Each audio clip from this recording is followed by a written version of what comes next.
بسم الله الرحمن الرحيم الحمد لله الرحمن أعوذ بالله من الشيطان الرجيم بسم الله الرحمن الرحيم وأنيجي ومامديني وعنب وبوستي هم بأوفيشال وحن هالك أصوف ليستي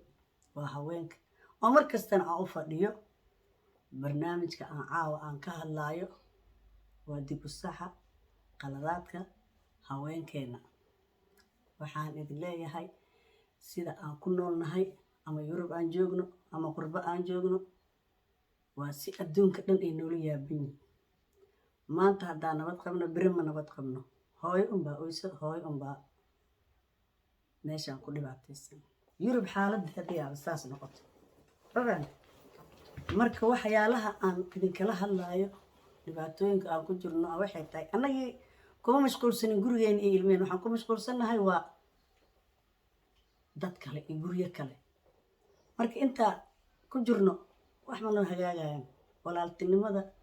iyo wanaagii iyo haweenkii iyo wixii Soomaaliya waa lagu dilooyaa daraadneed shalay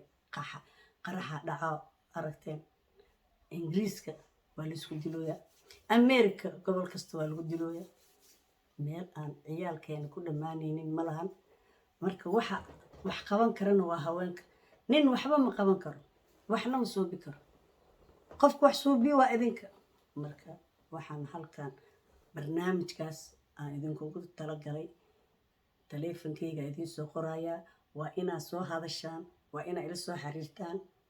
ma fahanti dib u saxa qaladaadkeena taleefankayga hadduu ilaahay yiraahdo hoos ku soo qoraya waa ila soo xiriir kartiin si aan isku waansano oo gacnaha isku qabsano oo horumar u gaar haddii kale horumar ma gaarayno ushi walaasha ku dhacdana gubadkeeda ku yaal because ayada juga diirsi adna juga tahay mudo haddii kale xaafada waa la wada qaxaa marka adoo walaasha ku qoslin adii walaasha sheekaysta Soomaali meel ayna joogin male laakiin dhahaban nolol committee soo qor ma jirtaa qof qoslay wax qoslay male mara xisaab ku jirto ceer xisaabin si mara shaqo